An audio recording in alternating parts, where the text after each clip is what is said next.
একদিন একটা স্কুলের টিচার ভাবলেন তিনি তার ক্লাসের সবচেয়ে বুদ্ধিমান ছেলেটিকে আজকে খুঁজে বের করবেন।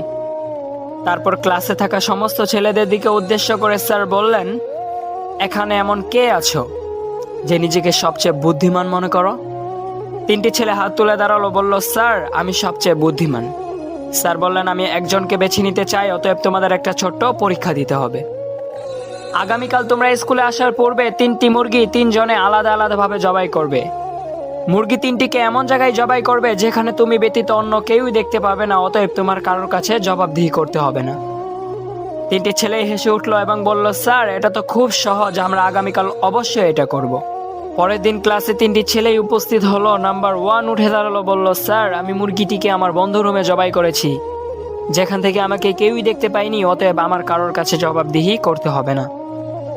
এভাবে নাম্বার 2 উঠে দাঁড়ালো, বলল, স্যার আমি মুরগিটিকে আমার বাড়ি থেকে অনেক দূরের একটি জঙ্গলে জবাই করেছি, যেখানে আমি ছাড়া অন্য কেউই দেখতে পাইনি, দিনের বেলায় ভয়ে কেউ প্রবেশ করে না, অতএব আমার কারোর কাছে জবাবদিহি করতে হবে না।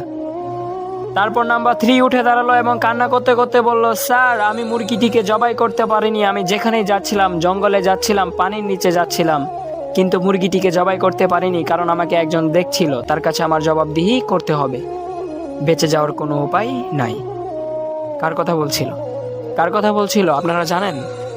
আল্লাহ, আমাদের সৃষ্টিকর্তা, আমাদের রব, আমাদের মালিক আল্লাহ। ঠিক তেমন অবস্থা আমাদের।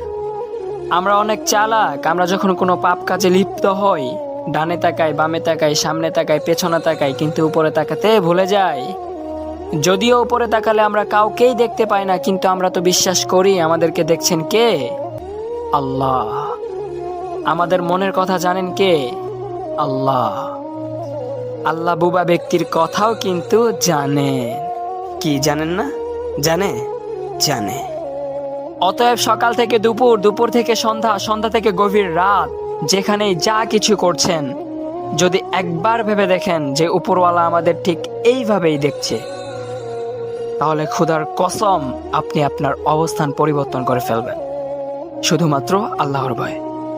আসসালামু আলাইকুম ওয়া রাহমাতুল্লাহি ওয়া বারাকাতুহু।